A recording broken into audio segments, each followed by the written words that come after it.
Hello, everyone. Welcome back to the DJ Sessions, virtual sessions, where we feature the best DJs, producers, and electronic music industry professionals from around the world. Right now, we are live in our virtual studios in Seattle, Washington, and coming in, I believe, all the way from Los Angeles. Is that where you're at, Endo?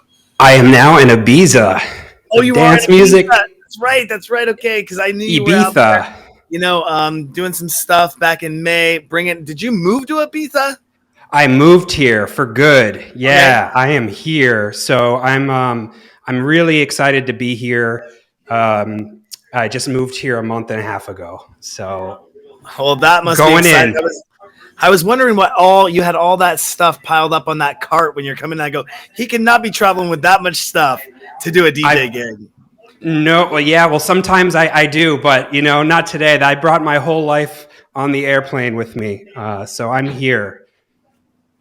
That was a Um, lot and of gear you were bringing in. Sorry, I had to shut the door because we're doing a live test right now through. We just launched on Roku, Amazon Fire, Google Play, and Apple TV, and I went and turned it on in my bedroom to check the live stream, and I didn't realize the volume was so loud.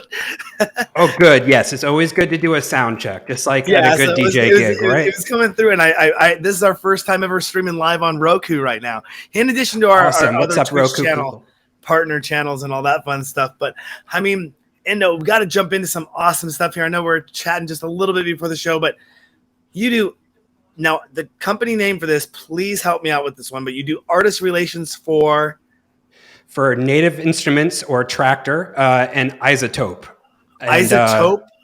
iZotope, yep. They're a company Okay, it is based out in iZotope. Cambridge. Okay. iZotope and Native Instruments, which are actually combining now. They're part of a global umbrella called Soundwide, which is iZotope, Native Instruments, and a few other companies. So, Okay. And we're yeah, going to great. talk about that in a little bit because I went to your YouTube channel and was listening to this video you made. Even though it was 8 years ago, you were saying how you came in and you MIDI mapped, you didn't have any decks or anything, and you MIDI mapped this to be your controller for the system. I was like, that's pretty dope. But you're also a DJ instructor at Berklee Online and a co-founder of MIDI Monsters. You just moved to Ibiza.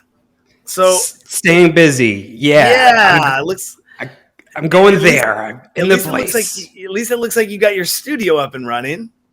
Yeah, I brought my setup. Normally, I got all the green screens and crazy fancy stuff, but yeah. So little by little, poco a poco, as they say here. Yeah. And now I know that we're gonna get into the music and all that fun stuff, but really was one of the first things that you did when you landed in Ibiza was to try the paella. That was the first thing, and I went to Utopia, this place in Santa Eulalia. It's mind blowing. Highly recommend it for everybody. I have not been there yet. We're looking forward to making IMS next year. Or yes, IMS. I say that right? Oh yeah, Yeah, good. IMS. IMS because we're going to start doing some circuit stuff, and our first kickoff is going to be ADE this year. We're super excited to get over to Europe and go to ADE. We've never been there. I've never been to Europe before. I've never been to ADE before, and then come back to the States and do Winter Music Conference, and then IMS and Sonar, and kind of start getting a little bit more internationally branded. And I can't wait to get out there to Awesome. Ibiza. You got all the bases covered, man. Those are the best parties that you can go to right there. So well And done. and before you left to Ibiza, now do you say Ibiza like I do? But I everyone I say hear Ibiza. you say Ibiza, Yeah, you just let it roll off your tongue, Ibiza. Ibiza. It's yeah, yeah. You don't need to overcomplicate it. Just let it roll off. That's it. Before you left though, I did catch a set that I was listening to pre-show from the Synergy sessions at Club Metronome in BTV. Oh yeah.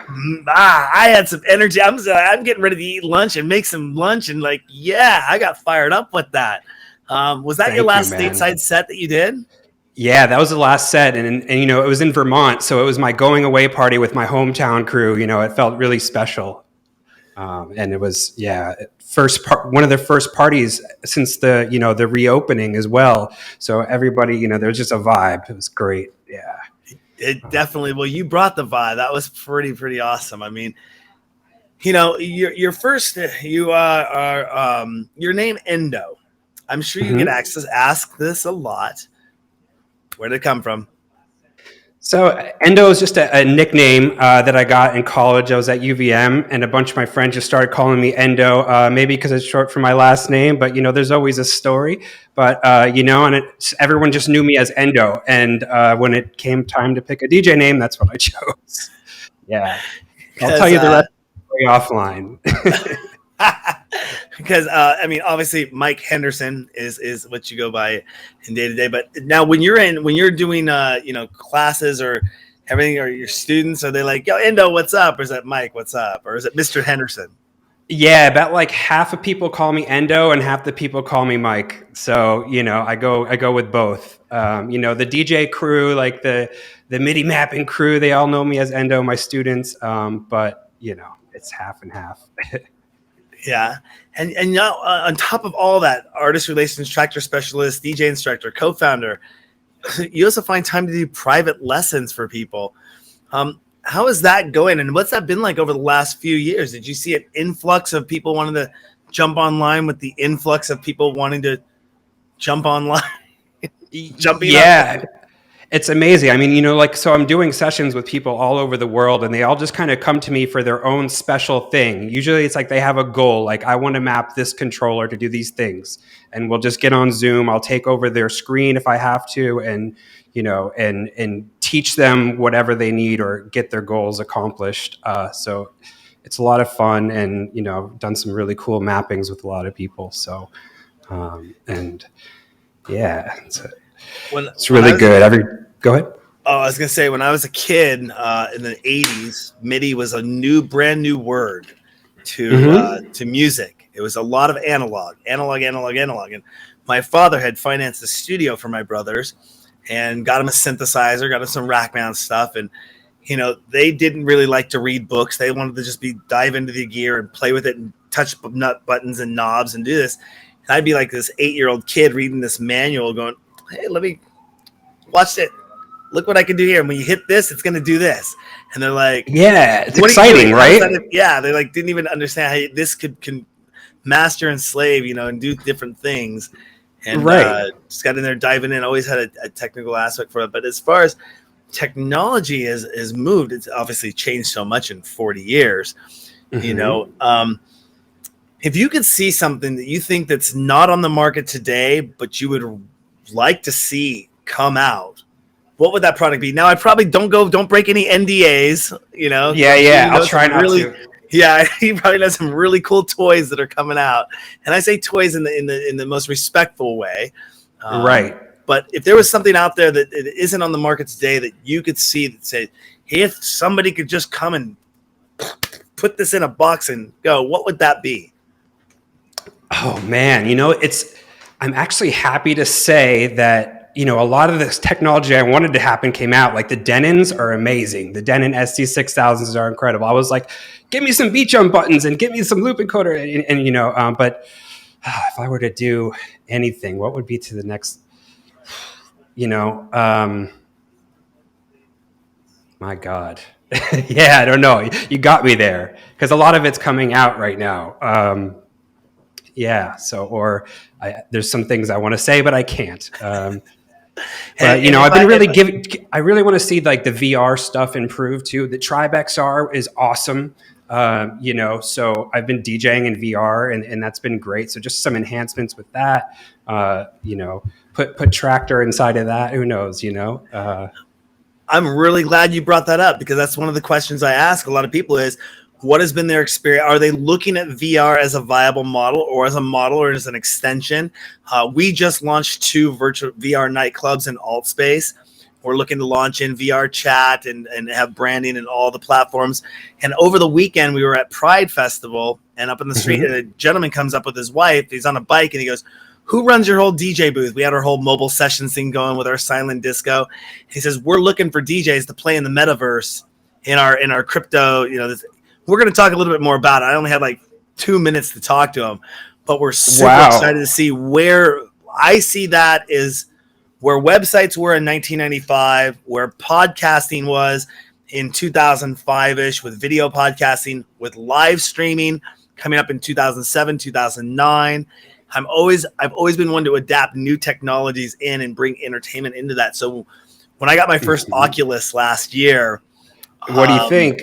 oh well, first of all, my friend was telling me to get one and said it'll be the best $300 you'll ever spend. Hmm. Within 2 days of getting my Oculus, I went to the store and I bought my mom and my dad one.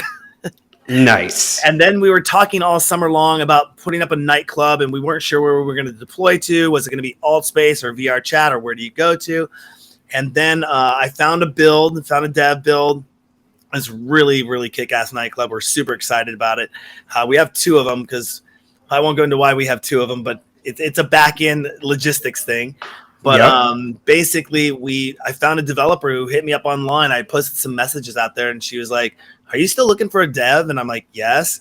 And I showed her my build, and because I didn't know anything. That's about as far as I got. Was I don't want to know this stuff.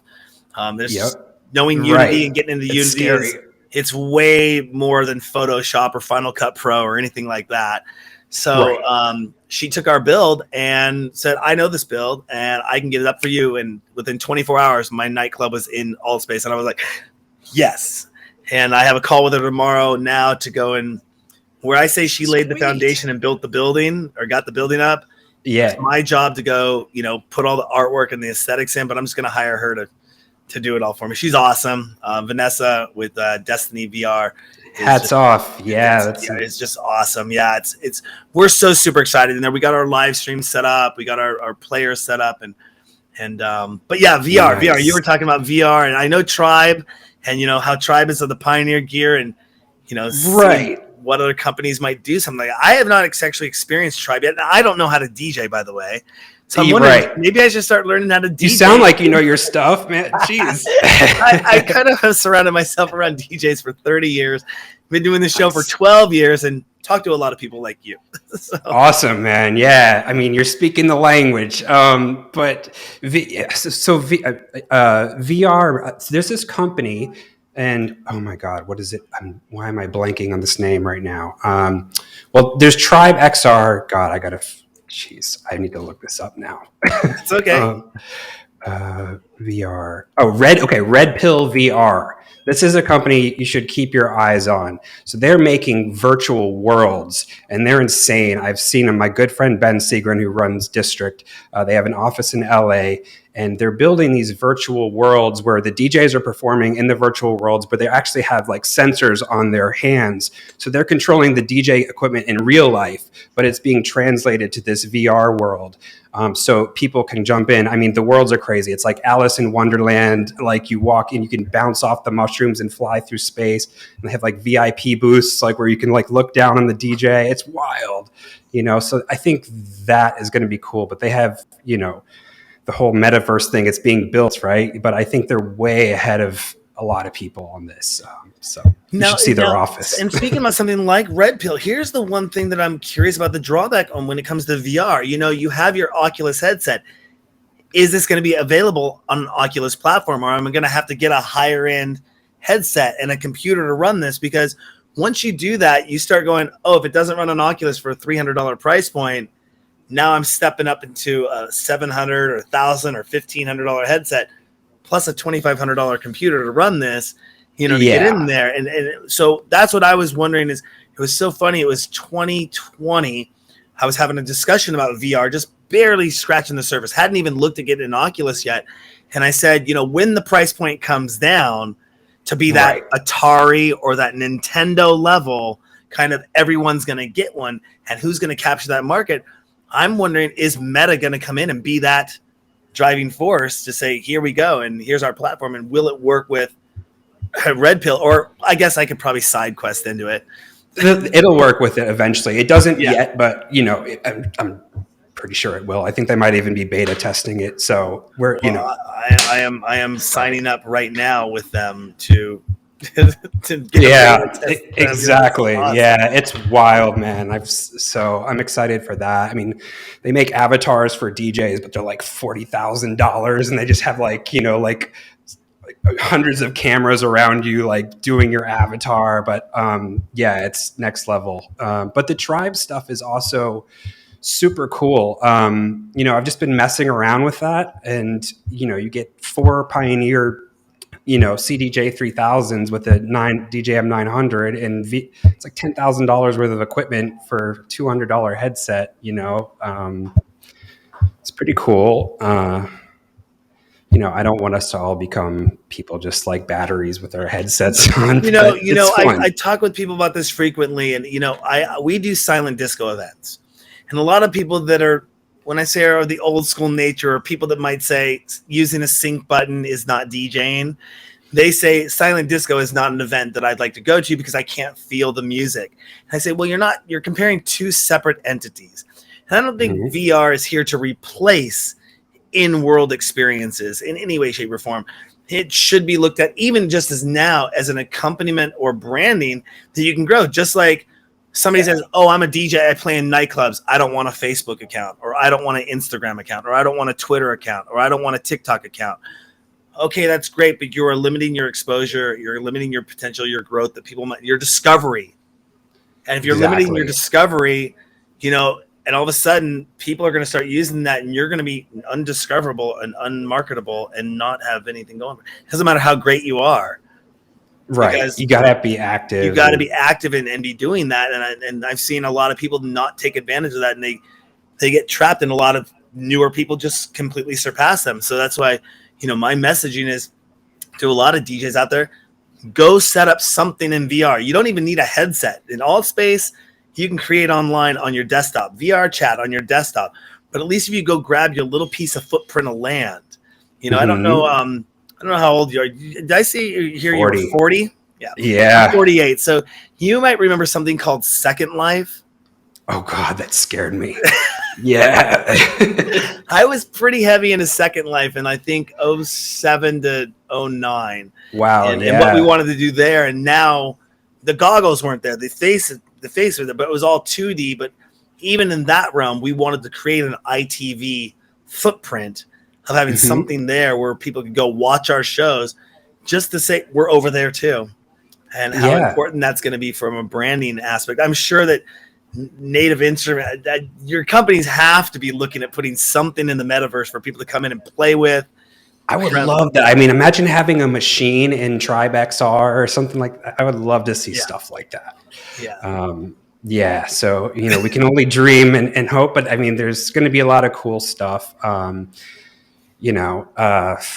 also like Restream is a great tool because you can stream to all of your networks at the same time. Like, you never know if Facebook's going to go down, like, what are you going to do? Or Instagram goes down. So it's like, as far as like, just go live on everything at the same time.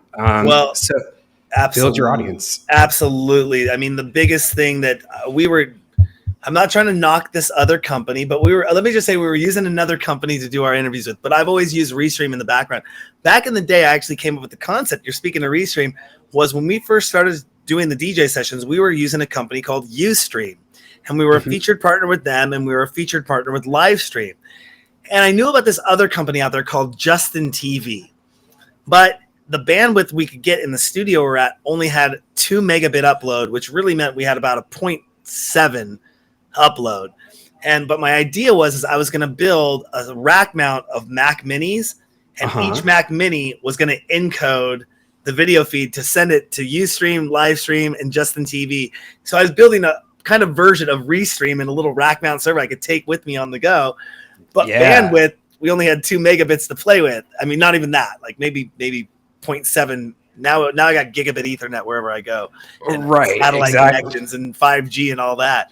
So you were way ahead of the game with all this stuff. Yeah. And it was, we just moved over to doing Restream because rather than taking that other company and trying to throw it into OBS and then have Restream push it all out, what we're doing with Restream, like right now, something I can't do with that, I'd have to set this up in OBS, but I can, hey, whose website is that? And just bring that right into the show. And, as you said, we had a little bit of a pre-intro to the show that was there. I can bring in graphics, other things. I can bring in the chat overlays if I want, which is just nice. Yep. Really, really awesome what the team over there at Restream's doing. And if Restream, if you're watching this right now, yes, I just did apply for the partner program. So we're always looking to partner with you and make friends. Are you a Restream partner as well? I am affiliate. I'm not official partner, but hey, Restream, if you're looking for someone, I got, because I've been using your stuff since the beginning, and I love this like new interface where you don't need OBS anymore. You just plug in and boom. I mean, it's just like, and I think I'm streaming on my networks too via you, which is a new thing for me. That was the other awesome thing that it lets it do as well, is that we're going to all our socials, and then you can tap in, add your socials in there, and this interview goes boom, add to all your socials as well. And I think that's just, I mean, that makes it so much easier to distribute.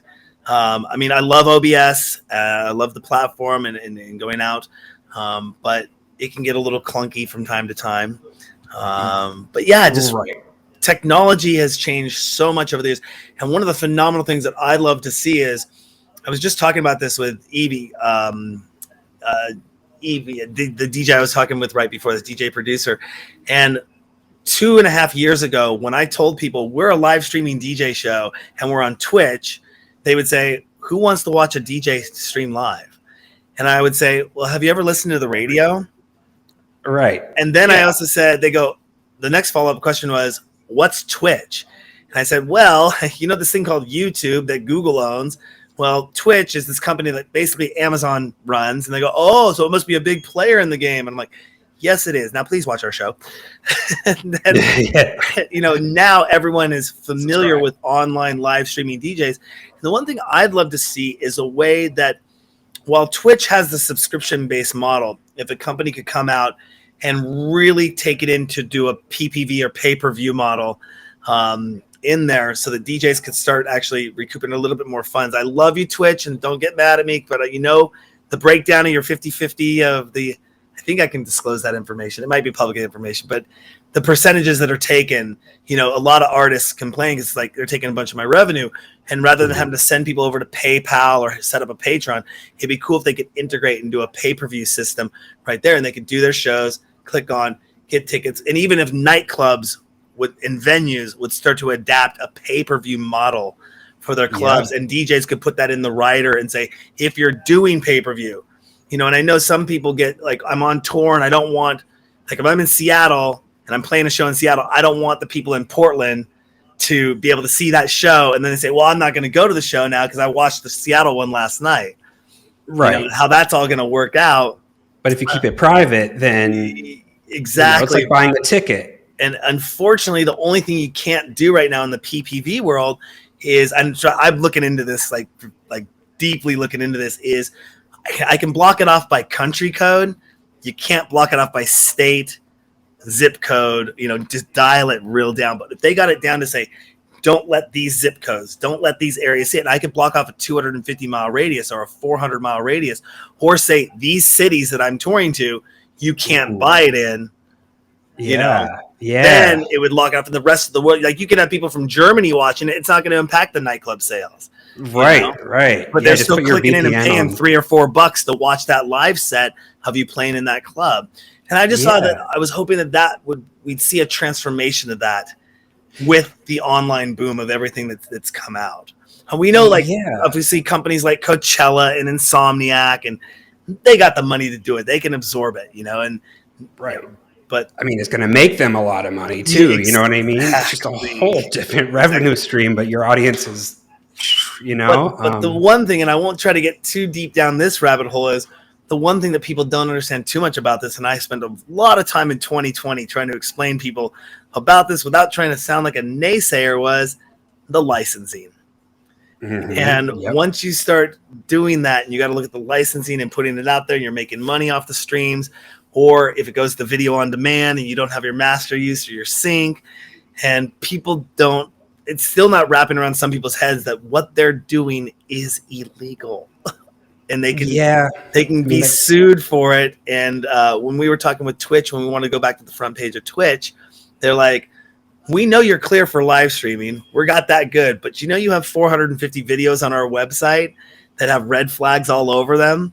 Yeah. And while we won't do anything because it's not really our responsibility, those people can come after you. And then they can come after you for all the other videos you have on your website as well. The other 1,300 videos you got there. And I went, So when everyone was jumping online and then my phone's ringing off the hook, how do we get around this? I'm figuring out our licensing situation on the back end, putting all this stuff together. And I'll tell you, I will plug them because we're a featured partner with them. Believe once it hits the fan, and it will hit the fan, Mixcloud will be where everyone's going to migrate to. Because Mixcloud does not have any video on demand, so they don't have to worry about master use and sync licensing. They do rip the audio off, but they have all the licensing for the audio to be on their site and host on the site. And they do the payouts and everything. Yeah.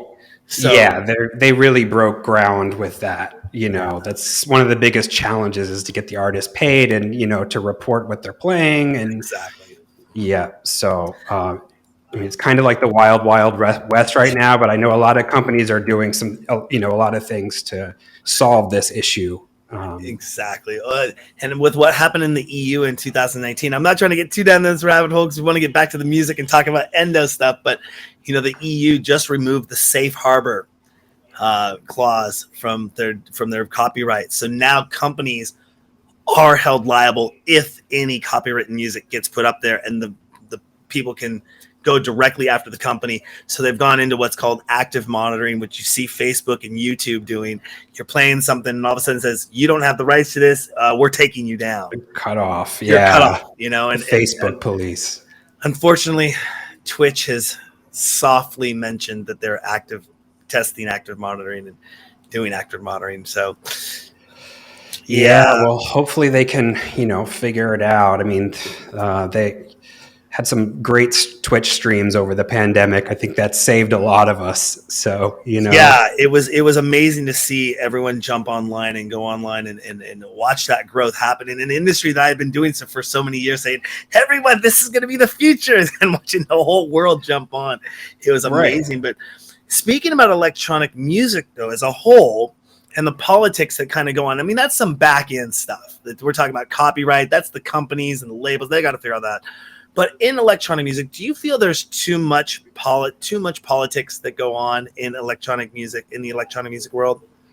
Of course. I mean, the politics of dancing. It's like, I know that song.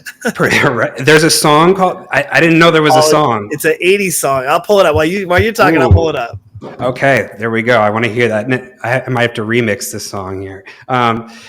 So, I mean, there's a lot of politics involved with bookings, especially, I think, it's like with agents, like you got to book this artist to book that artist. I mean, of course, there's a lot of politics going on. A lot of people like, you book me, I book you, there's that whole thing going on. And just, there's a lot of egos and stuff. But honestly, there's going to be politics with anything. And I think that our industry is really a good model for other industries, because we all, for the most part, work together. It's a great community. And, DJs out there, and going with the showmanship of the entire production of show, do you think DJs should focus more on quality of music and performance instead of image and outfits?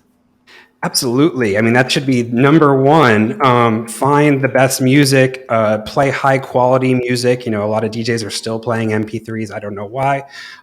So get the best quality music and just find your sound, find those songs that, speak to your soul, that you want to tell a story with, that should be the focus. Spend, I don't know, 30 hours a week digging through Beatport. This is the things that we have to do.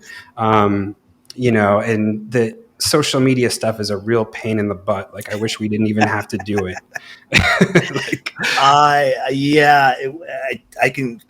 I'm actually bringing on somebody tonight to start handling, working with my social media agenda. We'll work in tandem together.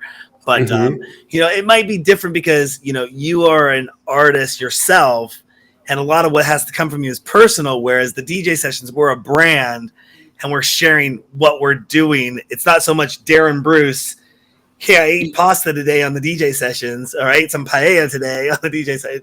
Although I am a huge foodie. Foodie. If you go to our TikToks, you'll see nothing but foodie videos right now of me cooking in the kitchen. But nice. I mean, it's not so much the Darren Bruce show as it is the DJ Sessions brand. And here's a new news story. Here's something coming out. So, It's still It's your personal, company, but you know, company. you got to do it. Yeah. You know, I mean, that's marketing, right? I mean, exactly. And by the way, I do want to take a quick pause right now because I did find that song for you. You might recognize it. I don't know if it's going to come through on the microphone very well.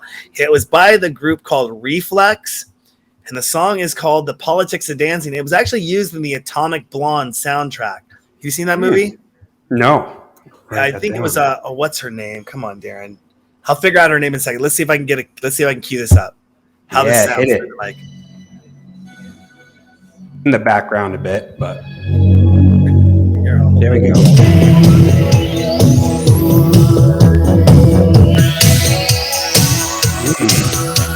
This episode probably gets flat. Ooh. We got the message. I heard it on the airwaves. I can hear this being played at like DC 10. And now DJs, the broadcast was spreading. Station to station,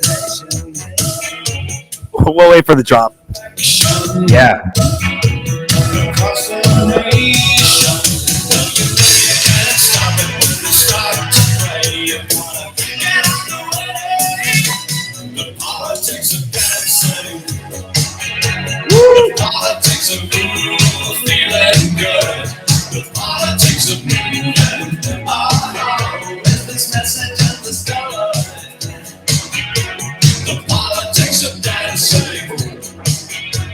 The politics of feeling good. That is a first on the DJ sessions. Dude, I mean, I can hear. I'm going to see Macioplex tonight, and I just hear Oh like my gosh! Whoa! I dude. hear a Macioplex remix of this. This is like, Oh my gosh! If you have to give the DJ sessions somewhat of a little credit. Say it inspired by the DJ sessions. sounds good. No, I mean, Sounds that good. was so sick. And speaking of Mason Plex and live streams, did you see the one that he did in the course. cube that was around? I mean, that just Scarface that just with the blew- baby hands. Yeah. That just blew my mind. And they had the camera up around. And he was like rotating, and then all the people were dancing in the background behind him. That was such a huge, actually, inspiration for me. You know, when I saw that stream, I instantly went out and got green screens, lighting. I'm like, how did he do this? I need to figure this out now, and just, you know, turn my room into like this green screen Wizard of Oz room. That just, you know, that was fun. Yeah, I mean, that just, to me, again, it's like you see your passion and you're into fly fishing, and all of a sudden you see somebody using a fly fishing rod that they made some contraption where they're putting 5 lines out and one from the boat. Or I don't know. I don't fly fish. I don't know why that even popped in my head. The point is just taking it to that level, and I don't think that would have happened. If the pandemic didn't happen, no way. I don't think, I mean, maybe in the future, I think somebody would have started experimenting with it, maybe 5, maybe 10 years out. Eventually. Even kind of setting the precedence for looking at virtual reality as a medium. I mean, if somebody's live streaming right now from your bedroom, if you're listening to the show and you're watching, please go and get some land, get a username, get something set up in, whether it's Horizon, Altspace, VR chat, get a room, figure out how to get your stream into that room, and then figure out how to also, you're telling everyone on social, tell everyone there, and then tell everyone on social you're also doing it in VR as well. That's just going to be the next bastion of what's happening. Yeah, that's what I was thinking. Just that like that crossing between worlds. I mean, doing live events and doing streamed events, but why not stream the live event? You know, it's just like, but yeah, if you could, I haven't done the VR chat, but that's cool that you can stream into that and bring that world together. It sounds easy. No, yeah, it's never. But it's not always just that easy. So I'm just taking a screenshot here because we're doing really good on our numbers. Want to give a shout out to everyone out there in DJ Sessions land who's watching through the website. Another thing about that is I would talk about branding. How key is branding to you? I mean, I know you have your own website. Yep. Out there, and all your social links are there, and logo, and put it out there. But without branding, how far do you think you would have made it? I mean, branding's important these days. You gotta, you gotta have your brand. You gotta look good. You have good quality images, logos, press packs, press photos, which I need some more. It's important. I mean, like I said, music is always the biggest priority. But yeah, as an artist these days, you have to have a brand that promoters and can sell, and these kind of things. And when it comes to producing, we're talking about image. Mhm. When producing stands, it's really synonymous for spending countless hours behind the computer, sculpting your beats, making your beats, playing with gear, practicing. What do you do in your free time to stay fit? To stay fit, well, I do have this awesome meal service, and this isn't fitness really, but it's more on the eating side. But I have this meal service that gives me like 2 meals a day, prepared healthy food. So that's one thing, and I've lost a lot of weight. So it's called Get Fit Food Ibiza. And also, if you exercise with that, it's even more power to you. Lately, I've just been working way too much, so I should be working out more, but I have been going on a lot of hikes and stuff like that, and beaches, so that's something. Bike rides. I have an electric bike out here, so I've been riding that around the island, but I don't pedal much. I'm sure you've also heard the buzzword, and this came out a couple of years ago too, was Tulum. What does Tulum mean to you? So Tulum, to me, I mean, I was going to Tulum since the beginning of BPM era, where it was very different. It was very peaceful, very magical place, where all the lights would go out at 7 or 8 at night, and you just see this brightest stars in the world. Just such a great vibe, kind of hippie vibes. But now it's gotten a lot busier, which is fine. They're making money, but it's definitely a lot busier. But they've managed to keep the beauty, I feel, when you're going through that main street. They keep that essence of Tulum, which is great. And Tulum even has like a sound, the more deeper kind of vibes. And yeah, it's a great place, Because I'm hearing it is kind of being compared to as the new Ibiza. So yeah, I would say definitely. I don't think it's as safe as Ibiza, but that's the one thing. Obviously, there's been a lot of problems down there with crime and corruption and stuff. I mean, otherwise, it'd be such a amazing place to live. I'm sure it is anyway. But the after parties there are legendary. Definitely gotten lost a few times for a couple days, like from one place to the other. So always a good time. And if you could choose between, I know you're stateside, but you're not stateside anymore. You're over in Ibiza. But if you could choose WMC, ADE, IMS, Sonar, or add a fifth one in, which one would you choose if you could only go to one a year? I think ADE, because it's the most business focused. I really miss like the panels at Winter Music Conference and the networking aspect. You get the badge and you get to go to all the talks with all these DJs just talking about great topics. I miss that part of things. And, ADE has always kept that. Like you go to have a day with a jillion meetings, but then you go out at night and then you just, and have some fun and repeat for, so yeah, it's really a good conference. Best music, obviously, parties, gas howder. Yeah, we're definitely. What about you? I've only been to Winter Music Conference once in 2009. We pretty much are a West Coast based operation, and we would focus on a lot of the artists when they came here. We would do our interviews and have them appear on the show in our studios. And now that we've taken more of an online presence with the virtual sessions, and we're extending more our international outreach now, because people they know how to do a Zoom now, or they're prepped Finally for an online meeting now. You're not getting somebody in a bad connection with a bad internet. They got at least some staging in the background or maybe they know how to use a green screen like you and I are doing right now. But we're definitely looking to get out there at a more international appeal, and ADE is the one that I hear to go to. And like you just described, it's business during the day, it's party at night. The one question that I'm just had last night with my girlfriend who's going along with me is, how am I going to deal with the jet lag? Yeah, that's tough. The space cakes. Just go for the space cakes. Space cakes. I have. Is this something I need to look up online? Yep. That's a Google. Yeah, that'll help with the jet lag. That's all I'm gonna say. Yeah, Amsterdam is it's a good place, but he's looking up space cakes, Yeah, look at those space cakes. magic brownies. That's the Amsterdam specialty. What is? Okay. So- Okay. I mean, we have those here in Washington, I guess. Okay, that's where you are in Washington. Yeah, okay, we're in so Washington. you know, Yeah, okay. but that's where they started. They're the OGs. How to make weed space cakes. Yeah, just get the space cakes. You'll be sorted. Have a nice nap. Wake up early the next day and just groove. Okay, space cake. And when it is Amsterdam, so everything's like over the counter there, right? Exactly. The traditional cake from Amsterdam. That Amsterdam originals. Oh my gosh. Okay, space cakes. Thank you for that. Thank you for that. Are we challenge. live? Is this broadcasted? Oh man. It is. It is. And there's no Anyways. editing. There's no editing.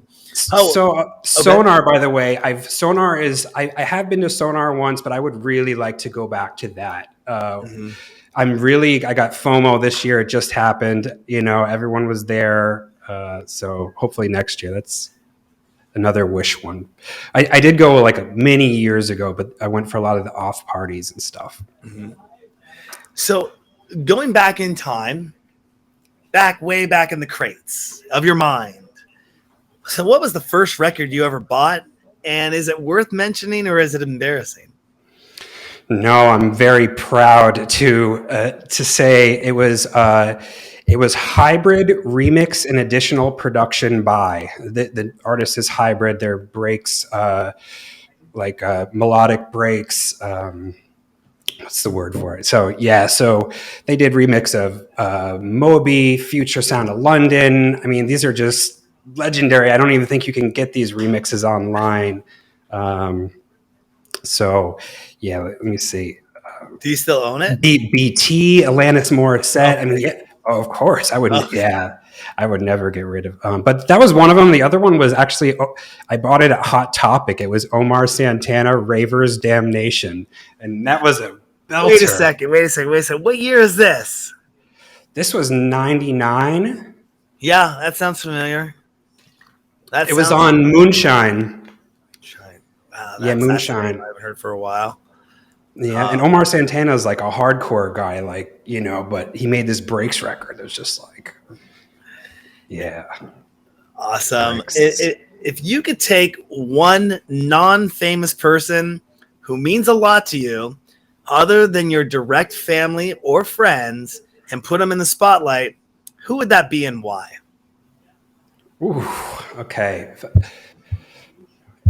Oh my God, everybody, all of my friends. I want to support the whole world and take everyone who deserves it. Just everybody. That's my answer. I want to take all my friends, everybody I love, and I want to support them and make them, make their magic shine. Fair enough. Sometimes people find that to be a difficult question to answer, but you skirted right around it. I tried. It's been a long day. Yeah. And do you care about any social issues? Is there anything that really pulls your heartstrings that you really, if you could dedicate time, effort to, or do dedicate time and effort to, or any social issues that take precedence in your life? Social issues. Define social issues. Social media. Geez. I mean, current world events, things that are going the on. Russia thing, man. The Russia war right now has really been like bothering me. The unprovoked attack on Ukraine just to take this piece of land off the earth, and they're just killing so many innocent people, and for what? You know what I mean? It's terrible. So I don't usually like talking about this, but today they bombed a mall with 1,000 people in it, and for what? This is just war, war. So yeah, that's one thing. I mean, and not many people even really know what's going on out there and the evils and the terrorism that is happening and the inhumanity.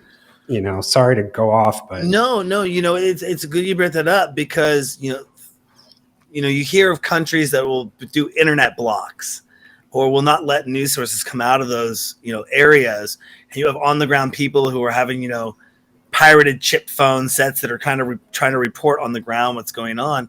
And, without technology, you think what kind of atrocities were happening in the past that we didn't have access to or couldn't find out about, or didn't know about. So, being able to shed light, and being able to hold people accountable for what's truly going on, I think is a huge topic. And, music can be used to bring awareness to these kind of things. I mean, people that are very popular can have a platform and stand up on a stage and say, hey, this is what's going on. This is what's happening. And if you aren't, take a look into this and go there. They can be a very huge voice of reason to influence the masses. And, it's interesting that you don't see more artists getting onto that bandwagon in a sense and using their influence to change, things or to motivate change or drive change. Some do.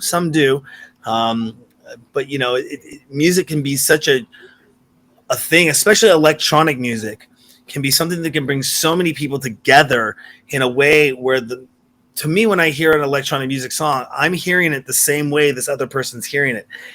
On the chance that there may be vocals, if you took a pop song or a rock song and there's a specific story that's being told, that may not translate well into Japanese, Chinese, French, German, Spanish, Portuguese, whatever it is. Those lyrics have to be translated out, and then do they get the real meaning of the song? Whereas electronic music, when it's almost an instrumental type of track, it's the same. Yeah, it's the global language. The same globally. I think aliens could even come in and probably be like, okay, we get that track. They could understand it from a mathematical or I'm a little bit of a sci-fi person, but my point that I'm trying to get is that music can really bring people together and heal and collaborate.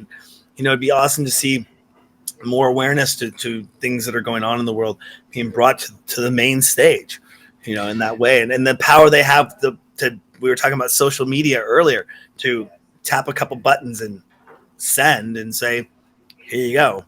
Raise hundreds of thousands of dollars to help support, rebuilding these people's lives, Exactly. So all the artists out there have such a platform to communicate this stuff, so I would like to see more people, really putting this out there. Nastia has been, but she's from Ukraine. She's been very vocal about, raising awareness as to what's going on.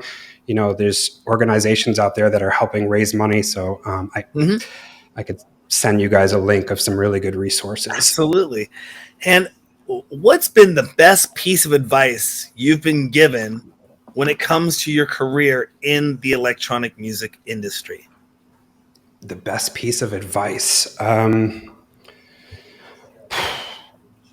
Yeah, you got some heavy questions here. I mean, well, when I was taught to DJ, kind of geeking out about DJ stuff, I was taught how to DJ in just a few sentences by my friend Chris Pattison, who was like, this is how you DJ: beat match, drop on the one, EQ, phrase mixing, go. And so that's how I learned how to DJ. So that was good technical advice right there. But there's been a lot of career advice. Yeah, I don't know. That's one thing I'll share. And if you could give advice on a piece of gear that you think, if I already have my CDJs in place and whatever I'm using, whether it's Denon, Pioneer, whatever it's down the line, if you could think of one piece of gear that you would say would be something you think a DJ should put in their arsenal or use to have to play with, what would that piece of gear be and why? Does it have to be hardware or can it be software? Either. Okay. Well, mixed in key is a very good thing that everyone should have. Okay. Yes. Okay. The Denon SC6000s are incredible. A credible piece of gear, really future thinking. Another software I think everyone should have is this program called One Tagger. One Tagger. It's called One Tagger. It used to be called Beatport Tagger, but now it's called One Tagger. And what it does is it writes in all the metadata that's missing in your songs, and it actually will scan Beatport's whole collection and find all the metadata: artist, title, label, genre, album artwork, release date, and it actually writes it into your file. So if your collection's a mess, your music collection's a mess, I ran 10,000 songs through it, and the next morning I had all the labels, the genres, I had the release date for every single song. If you're playing hip hop and rock, it will scan Discogs. It can get the information from Discogs or Beat Source, but I liked Beatport because the release dates were accurate, and that was so. Will it do iTunes? It writes it into iTunes. It updates all your iTunes tags. So, you could do your whole music collection, and then the next day, as soon as you play the song in iTunes, it will refresh with all that information. But if you want to just do your whole collection, this is a little trick. You just do Apple A to select all the tracks in iTunes, Apple I to go to the info window, and then just type a space in the composer window, like the composer field, and it'll update all 10,000 tracks in a couple minutes, and then refresh all the tags. So then it'll be like magic. And this does it do it by analyzing the waveforms of the song? No. It looks at the existing metadata of the song. Oh, okay. And it matches that to Beatport's collection, and then it's really good. So if I have a track that says track 12 in iTunes, it ain't going to do anything, is it? No, not yet. Yeah, let's maybe one day put it on our wish list. On the fly. Well, we just got to mix Shazam with that program and mush them together, and then there we go. And then every DJ at the club will know my set list before I play. Yeah. I'm not a DJ, but when we play.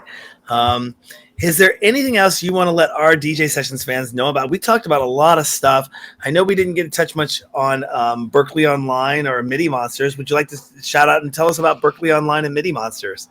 Yeah, there's so many things going on right now. So Berklee Online, I have a class called Learn to DJ with Traktor. It's an online class, a 12-week course, where I grade your assignments, and and it's just everything about DJing and everything about Traktor, start to finish, but in such an organized way. So definitely check that out. I think today is the last day for enrollments for this class, but maybe next semester, Learn to DJ with Traktor. And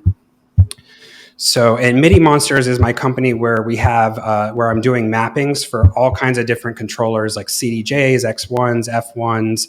And I'm working on some new mappings right now I'm working on the Denon SC6000 mapping, as well as some machine mappings. Definitely keep an eye out for that. And another thing is the Hub, Ibiza, is my new baby that I'm going to be working on with Sasha, Mick Wilson, and Sam Dean and Kelly, this whole crew from Ibiza. And the Hub is the best working place in Ibiza. So people go there it's like a WeWork in paradise, but there's going to be an awesome studio there that artists are renting. And so we're going to be doing master classes, retreats, and all kinds of stuff. Did you happen to catch a picture of Swedish House Mafia's Coachella 2022 deck setup? I helped with that. Yeah. Oh my gosh, dude. I was thinking about that when you were telling me. I'm like, I remember seeing a picture. I'm going to see him here in Seattle in a few months. And I saw somebody post that online, and I was like, it's insane. The mother of all decks is what it's called. The MOAD. Mother of all decks. Yep. Yeah, it's a spaceship. Wow. That is, yeah. I mean, is it modular, I take it, or is it like how? You got to see the pictures of the behind the scenes. So they have, they have the CDJs, Traktor X1s, Traktor Control F1s, machine. Everything's built into it. It's like this gigantic white DJ booth, but they also use Oya-Ida cables, the Japanese cables. So they have super high-end USB, XLR, RCA cables just all built in, and computers, different screens. I think that was the prototype. I think they might build it out. I don't know. But yeah, it's pretty crazy. Yeah, it was just like crazy. So you actually helped on that. That's awesome. I mean, help get the gear. Yeah. Help get the gear. Yeah, but I mean, it's just, that is super. It almost reminds me of something that I would see in a Daft Punk video, but in the animation of Daft Punk 555, you know, like what they would be playing on in space, you know, like that's just amazing. But Swedish got it first in real life. Yeah, that was a pretty badass DJ booth, if I must say so. Could have used an extra computer screen, but I mean, are those real? Are those real? Those aren't reel to reels. There are those turntables or reel to reels? I'm seeing the reel to reels. I think those are. I don't know if those are reel to reels, but I think it's just part of the design. I wish I could zoom this image in and do a screenshot right now. I could kind of. I think you can if you go share screen. I will try this first time. Let's go share screen. Let's see if we can pull this up. Where am I at? I'm on this screen here. Yep, there we go. Share screen too. Oh, please update system. Oh, update your system preferences. Restart your computer. I'm on a restart my screen. Whatever. It's okay. I can hold it down. I can tell some jokes while you restart the computer if you want. Yeah, you know, it's all good. We'll get it next time because we're going to be following up with you, staying in touch with you. Is there anything you want to let our DJ Sessions fans know before we let you get going? No, just I hope you all have a good week and go dig through the crates, find some good music, tell some stories, put those mixes out, and rock the house. Well, it was a pleasure having you on the show, coming in halfway around the world from your new home in Ibiza. Really appreciate it, and hopefully I'll get to get out there and visit you. We're talking about possibly doing an extended vacation after ADE. I don't know what winter in Ibiza is like, but I'm sure it's still kind of warm and beautiful and amazing. So we'll have to see about coming out and doing an in-person visit. But again, Endo, thank you so much for coming on the DJ Sessions today. Great. Thank you, Darren. Thanks for having me. You're welcome. Out, everybody. Oh, where can people find out more information about you? DJendo.com. Boom. There we go. Awesome. Thanks you for that. Man. And on that note, don't forget to go to our website, thedjsessions.com. Find us on TikTok, Instagram, Twitter, Meta. We're out there, but really go to thedjsessions.com. Lots of news, lots of information, lots of things going on there. And we're just, like I said, announcing that we're going to be on Roku, Fire TV, Google Play, and Apple TV. We're actually streaming live on Roku right now for the first time. Super excited about that. But thedjsessions.com is where you can find out all our news and events and what's going on. For the virtual sessions, I'm Darren. That's Endo coming to you. He's coming from Ibiza. I'm coming from Seattle, Washington for the virtual sessions. And remember, on the DJ sessions, the music never stops. Music first.